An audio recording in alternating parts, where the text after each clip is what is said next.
Alhamdulillah wassalatu wassalamu ala Rasulillah wa ala alihi wa ashabihi wa man walah wa ba'du. Qala al-musannifu hafizallahu ta'ala sadisan kana al-mujtama' al-islami ba'da al-hijrati yaqumu 'ala al-mabadi'il wa akhlaq. لا تكلمنا عن عائشة. Tentang Aisyah kita bicara.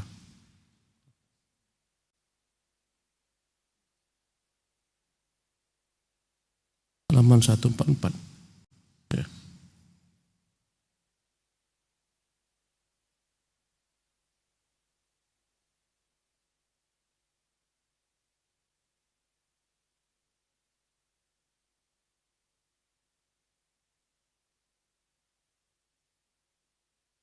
Akhrajal Imam Ahmad.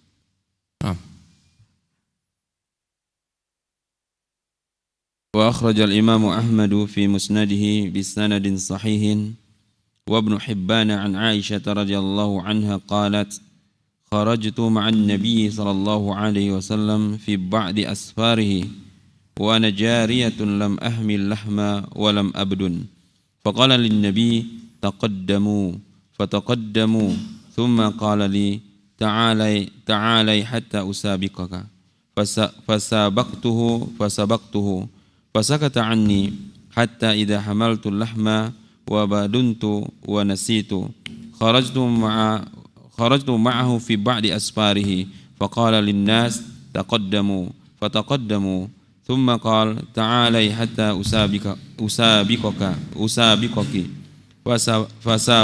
فسابقته فسبقني فجعل يضحك صلى الله عليه وسلم ويقول هذه بتلك.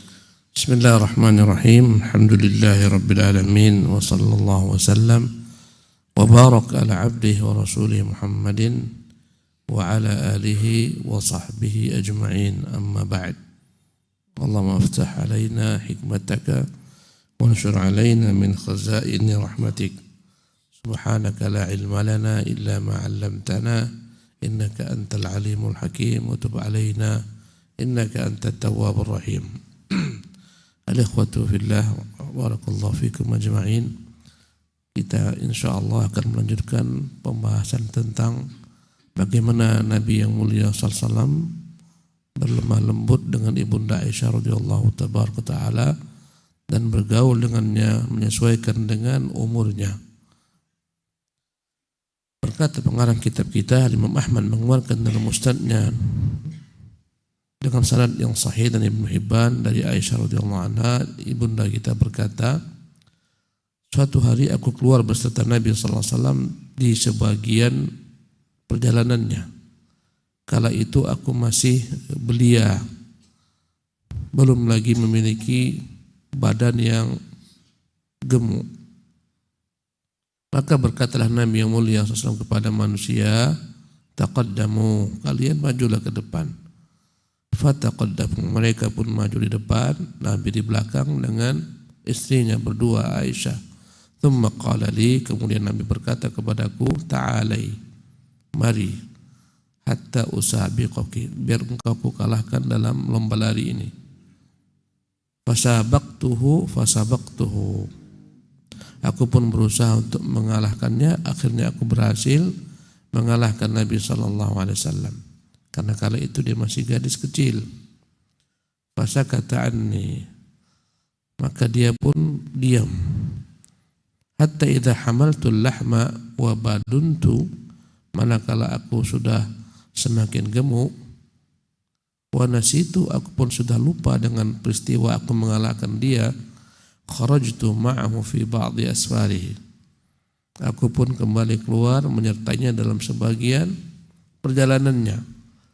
Faqala linnas, maka Nabi kembali berkata kepada sahabat-sahabatnya, taqaddamu fataqaddamu, mereka pun maju, majulah kalian. Para sahabat maju di depan, Nabi dan Ibunda Aisyah di belakang. Tsumma qala ta'alai hatta usabiqaki, kembali Nabi berkata, mari kita berlomba kembali, kali ini aku akan mengalahkanmu. Fasabaqtuhu fasabaqani, Aku berusaha untuk mengalahkannya, namun dia berhasil mengalahkanku. Faja'ala yadhhak, maka beliau pun tertawa. Wa yaqulu hadhihi bitilka, sambil berkata inilah balasan untuk kekalahan yang lalu. Intinya di sini Nabi yang mulia SAW mempergauli istrinya Ibunda Aisyah dengan lemah lembut, dengan perkara yang membuat dia senang. Naam. Wa akhraj asy-Shaykhani fi sahihayhima an Aisyah radhiyallahu anha qalat qala li Rasulullah sallallahu alaihi wasallam inni la'alamu idza kunti anni radiyatan wa idza kunti alayya ghadbah qalat qultu min ayna ta'rifu dhalik faqala sallallahu alaihi wasallam amma idza kunti anni radiyatan fa innaki taqulin la wa rabbi Muhammad wa idza kunti ghadba qulti la wa rabbi Ibrahim qalat radhiyallahu anha qultu ajal wallahi ya Rasulullah ma ahjuru illa ismak. Nah, Al-Imam Al-Bukhari dan Muslim mengeluarkan dalam sahih keduanya dari Aisyah radhiyallahu anha, dia berkata, suatu hari Rasulullah SAW berkata kepadaku, sungguh aku, kata Nabi, benar-benar tahu kapan engkau tak suka kepadaku, kapan engkau tak rela kepadaku, dan kapan engkau ridha kepadaku. Maka bertanyalah ibunda kita, min aina ta'rifu dzalik? Dari mana engkau tahu bahwasanya aku sedang tak suka kepadamu, sedang marah kepadamu, sedang ngambek kepadamu? Faqala, maka Nabi mengatakan, ama idza kunti anni radiyatan fa innaki taqulina la wa rabbi Muhammad. Kalau engkau sedang suka kepadaku, kalau engkau bersumpah, engkau mengatakan sekali-kali tidak demi Rabb Muhammad, engkau menyebutkan namaku. Wa idza kunti ghadba, kalau engkau sedang marah kepadaku, qulti la wa rabbi Ibrahim, engkau akan berkata tidak demi Tuhan Ibrahim, tak kau sebutkan namaku. Qalat radhiyallahu anha, berkata ibunda kita, qultu ajal, ku katakan ya, wallahi ya Rasul, demi Allah ya Rasulullah, ma ahjuru illa ismak, aku hanya meninggalkan namamu saja. Ya. Jadi begitulah Nabi SAW begitu pekanya terhadap perubahan yang ada pada istrinya. Ya. Dia tahu kapan ibunda Aisyah itu ridha, kapan tak ridha. Dan ini menunjukkan betapa ibunda Aisyah ketika tak ridha pun dengan Nabi, ketika merasa tak nyaman dengan Nabi, tetap menjaga perkataan. Ya. Sebagian wanita ketika tak ridha dengan suaminya, keluarlah segala kata-kata yang tak baik. Ya, tapi ibunda kita, sehingga Nabi yang mulia pun paham hanya dari perkataan saja. Ya, kalau dia tak suka dengan Nabi, tak ridha atau merasa tak nyaman atau tak sepaham, dia akan mengatakan la wa rabbi Ibrahim, tidak demi Tuhan Ibrahim. Nah, قال الحافظ ابن كثير في تفسير قوله تعالى وعاشروهن بالمعروف أي طيبوا أقوالكم لهن وحسنوا أفعالكم وهيئاتكم بحسب قدرتكم كما تحب ذلك منها وقد قال رسول الله صلى الله عليه وسلم خيركم خيركم لأهلي وأنا خيركم لأهلي وكان من أخلاقه صلى الله عليه وسلم أنه جميل العشرة دائم البشر يداعب أهله ويتلطف بهم ويوسعهم نفقته ويضاحك نساءه حتى إنه كان يسابق عائشة أم المؤمنين يتودد إليها بذلك ويجتمع نساؤه كل ليلة في بيت التي يبيت عندها رسول الله صلى الله عليه وسلم فيأكل معهن العشاء في بعض الأحيان ثم تنصرف كل واحدة إلى منزلها وكان ينام مع امرأته من نسائه في شعار واحد يضع عن كتفيه الرداء وينام بالإزار وكان إذا صلى العشاء يدخل منزله يسمر مع أهله قليلا قبل أن ينام يؤانسهم بذلك صلى الله عليه وسلم وقد قال الله تعالى لقد كان لكم في رسول الله أسوة حسنة. Al-Hafidz Ibnu Katsir berkata ketika menafsirkan firman Allah Jalla wa Ala berkaitan dengan bermuasyarah, bermuamalah dengan istri, Allah mengatakan wa'ashiruhunna bil ma'ruf, bergaulilah mereka dengan perkara ma'ruf, dengan yang baik. Maknanya adalah, kata beliau, thayyibu aqwalakum lahunna, berkata-kata yang baiklah kalian dengan mereka.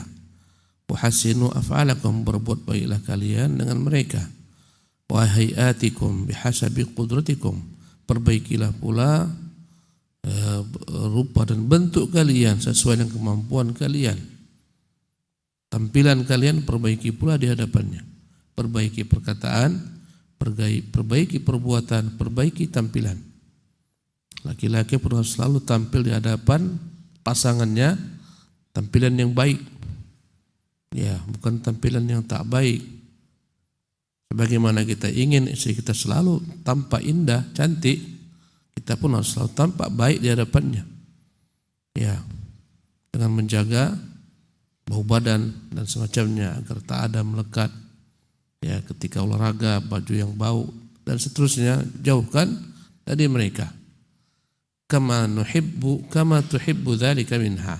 Kata Ibnu Katsir, sebagaimana kau ingin dia selalu tampil cantik, berkata-kata baik, ya, perbuatannya baik, engkau pun demikian. Waqad qala Rasulullah, dan Rasulullah bersabda, khairukum li ahli. Yang terbaik di antara kalian dialah yang paling terbaik terhadap keluarganya. Itulah standar kebaikan. Yang paling baik adalah yang paling baik dengan istrinya. Bukan orang paling baik yang paling baik dengan temannya, tapi buruk perilakunya kepada istrinya, dermawan kepada kawan-kawannya, bakhil terhadap istrinya. Ini bukan laki-laki baik. Standar kebaikan laki-laki itu dapat dinilai dari bagaimana istrinya memandangnya. Ya, kalau istrinya mengatakan suamiku baik, itu benar-benar baiklah dia. Kalau masih orang mengatakan dia orang baik, belum tentu dia baik. Mungkin hanya baik di luar, tidak baik di rumah. Kata Nabi, sebaik-baik kalian adalah yang terbaik kepada istrinya, dan akulah yang terbaik terhadap istriku. Maka di antara akhlak Nabi SAW, beliau senantiasa bergaul dengan baik, ya, kepada istri-istrinya, selalu tersenyum. Ya, terkadang beliau menggurui mereka sallallahu alaihi wasallam, berlemah lembut dengan mereka, dan Nabi berusaha untuk melapangkan nafkah mereka. Yusi'uhum nafaqatahu. Kalau kau punya gaji yang besar, luaskanlah mereka. Bila engkau memiliki gaji yang pas-pasan, berikan sesuai kemampuanmu. Yunfiq dzu sa'atin min sa'atiha. Yang diberikan kelapangan, lapangkan istri-istrimu. Man qudira alaihi rizquhu falyunfiq mimma atahu Allah. Barang siapa rezekinya disempitkan, sekemampuan yang Allah berikan kepadanya lah dia berinfak. Jangan sampai banyak uang, dia senang, istri susah. Ya, maka ini bukanlah tanda yang baik. Bajunya terus baru ganti, baju istrinya sudah usang. Ya, dia sempitkan istrinya, dia lapangkan dirinya. Ini bukan laki-laki baik. Laki-laki baik bila memiliki kelapangan, dia lapangkan istrinya. Wa yudhahiku nisa'ahu, kadang dia tertawa dengan istrinya. Bahkan dia pun pernah mengadu lomba lari dengan istrinya Aisyah Ummul Mukminin, ya, dalam rangka mencari keridhaannya. Dan biasanya berkumpul seluruh istri-istrinya setiap sore di rumah wanita atau istri Nabi yang akan dia bermalam padanya. Ya, kadang-kadang Nabi beserta mereka semuanya bareng bersamaan makan sore. Kebiasaan makan sore Nabi itu adalah sebelum maghrib. Syekh Abdul Razak menyebutkan tentang keutamaan makan sore sebelum maghrib. Ya, hal itu akan mendatangkan kesehatan, di mana ya seseorang masih memiliki waktu yang panjang untuk mencerna makanannya. Berbeda dengan orang yang makan tengah malam. Ya, jam 10, jam 11, jam 12 malam dia makan kemudian tidur. Ini membahayakan kesehatannya. Dan Nabi yang mulia SAW sunnahnya adalah makan sebelum maghrib. Karena itulah dia mengatakan, jika telah dihidangkan makan sore, dahulukanlah makan sore sebelum kalian melaksanakan sholat. Ya. Jadi Nabi yang mulia SAW kadang-kadang makan bersama seluruh istrinya di rumah istri yang akan dia bermalam padanya. Kemudian setelah makan masing-masing kembali ke rumahnya. Ya, tinggallah Nabi bersama istri yang merupakan gilirannya. Dan Nabi yang mulia SAW membagi setiap istri satu malam. Nabi memiliki 9 istri ketika beliau hidup, 2 telah meninggal.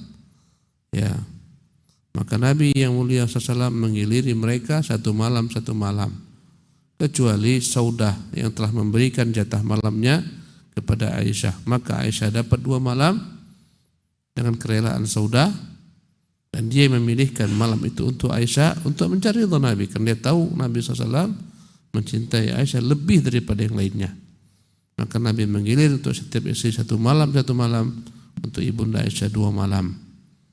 Ya, berarti mereka akan ketemu Nabi SAW dalam bermalam setelah 8 hari sekali. Karena Nabi memiliki 9 istri. Tapi di siang hari kadang mereka berkumpul bersama, makan bersama. Wa kana yanamu ma'al mar'ati min nisa'ihi fi syi'arin wahid. Kadang-kadang dia tidur bersama istrinya dalam satu selimut. Yadau an katifaihi rida'a wa yanamu bil izar. Ya, dia meletakkan selendangnya di bawah kedua bahunya di belakang, dan dia tidur dengan sarungnya. Wa kana idza shallal isya yadkhulu manzilahu. Bila dia selesai salat isya, dia segera masuk ke rumahnya. Dan rumah-rumah istri Nabi SAW semuanya berdekatan dengan masjid. Yasmuru ma'a ahlihi qalilan. Dia berbincang-bincang sedikit beserta keluarganya. Arti as-samru adalah berbincang-bincang malam hari selepas isya. Dan hukum as-samru ini adalah makruh. Berbincang-bincang, ngobrol-ngobrol setelah salat isya itu tak disukai, dibenci. Bukan tradisi salafus saleh. Mereka tak berbincang-bincang, tak ngobrol-ngobrol setelah isya, kecuali bincang-bincang seorang laki-laki dengan suaminya. Namanya as-samru. Dan Nabi SAW kadang-kadang berbincang-bincang sedikit dengan istrinya di malam hari. Ya, qabla an yanam, sebelum Nabi SAW tidur. Jadi tradisi buruk adalah orang berbincang-bincang sampai larut malam, sampai setengah malam, ngobrol-ngobrol di kedai-kedai kopi, di warung-warung bersama temannya. Ini tak disukai. Ya, kecuali bincang-bincang seseorang dengan istrinya, ataupun ketika seseorang berbincang-bincang tentang ilmu, dibolehkan. Ya, walaupun sampai malam. Sebagaimana dalam sebagian riwayat kadang-kadang ya disebutkan Al-Khatib Al-Baghdadi membaca kitab, menyelesaikan kitab Sahih Bukhari di hadapan gurunya dalam 3 hari, 3 malam. Ya, dia membacanya dari Isya sampai Fajar. Bayangkan itu. Di hadapan gurunya, betapa kuat-kuatnya mereka. Menyelesaikan Sahih Bukhari 3 hari atau 5 hari. Ya. Jadi untuk ilmu dibolehkan orang berbincang-bincang. Ya, membincangkan tentang ilmu, berdiskusi. Andai kata bukan perkara yang hajat seperti membincangkan ilmu atau sedang berbincang-bincang dengan istrinya, maka dilarang, dimakruhkan. Karena tradisi mereka adalah tidur cepat agar bangun cepat. Maka tak baik keluyuran kemana-mana, kesana kemari, pulang terlambat malam. Tidur terlambat, bangun pun terlambat. Kadang-kadang sebagian orang kawan-kawan kita yang malam-malam main bola, apa namanya? Main bola kaki yang lapangan kecil, futsal. Pulang futsal jam 1 malam. Gimana diharapkan akan dapat qiyamul lail? Malam untuk tidur. Wa ja'alna naumakum subata. Ya. Allah jadikan tidur untuk istirahat, ya. Wa ja'alna al-laila, gimana ayatnya? Wa ja'alna al-laila libasa. Wa ja'alna al-laila libasa wan nahara ma'asha. Malam itu ibarat selimut yang menyelimuti orang. Ya, untuk istirahat. Adapun siang hari untuk bekerja. Maka jangan dirubah-rubah kecuali dalam kondisi tertentu saja. Security penjaga malam tetap dia berjaga malam. Ya, dalam keadaan tertentu saja. Maka inilah yang diperbuat Nabi SAW. Yu'anisuhum bidzalik. Nabi SAW ingin membuat mereka ridha. Laqad qala Allah Ta'ala, dan Allah Ta'ala berfirman, laqad kana lakum fi Rasulillahi uswatun hasanah. Sungguh kalian telah ada untuk kalian dalam diri Rasulullah contoh suri tauladan. Ingat kawan-kawan sekalian, orang baik adalah orang yang baik dengan istri-istrinya. Kalau istrinya mengeluh dengan sikapnya, akhlaknya, perangainya, pastikan itu orang tak baik. Tapi ngaji Ustaz bertahun-tahun, ya, ilmu tak meresap sampai ke hati. Ilmu hanyalah wawasan yang hanya menambah pengetahuan belaka, karena ilmu itu darajat, tak sampai meresap ke hati, tak menjadi keyakinan, tak menjadi amalan. Ya, maka hendaklah setiap orang melihat dirinya bagaimana dia mempergauli istrinya. Ya, mungkin ada yang hidup bertahun-tahun tak pernah mereka bercampur. Ya, satu ke timur, yang satu ke barat. Bercerai pun tidak. Ya, rumah tangga seolah-olah ada, padahal di sana tak ada rumah tangga. Hanya menjaga status saja agar tak disebut duren, duda keren. Agar tak disebut janda kembang. Padahal dalamnya kosong, tak ada sama sekali. Yang ini jalan ke timur, yang itu jalan ke barat. Ini satu kamar, yang lain kamar lain. Ini sibuk dengan dirinya sendiri, itu sibuk dengan dirinya sendiri. Ini bukan orang baik. Orang baik adalah orang yang baik pada keluarganya, yang istri-istrinya memujinya, ya, mengatakan memang suamiku baik. Itulah standar suami yang baik. Kalau antum mau tahu antum baik atau tak baik, pulang ini tanya ke rumah, cumananya menurut kau abang? Abang pelit sikit lah. Jangan pelit-pelit. Bagi sikit, tambahkan uang belanja. Ya, setuju kan? Ya, setuju. Ya, demikianlah kawan-kawan sekalian kajian kita pada pagi hari ini, berakhir pada kalimat setuju. Subhanakallah bihamdik, asyhadu an la ilaha illa anta astaghfiruk wa atubu ilaik. Wa sallallahu wasallam wa barak ala abdihi wa rasulih Muhammad wa akhiru da'wana anil hamdulillahi rabbil alamin.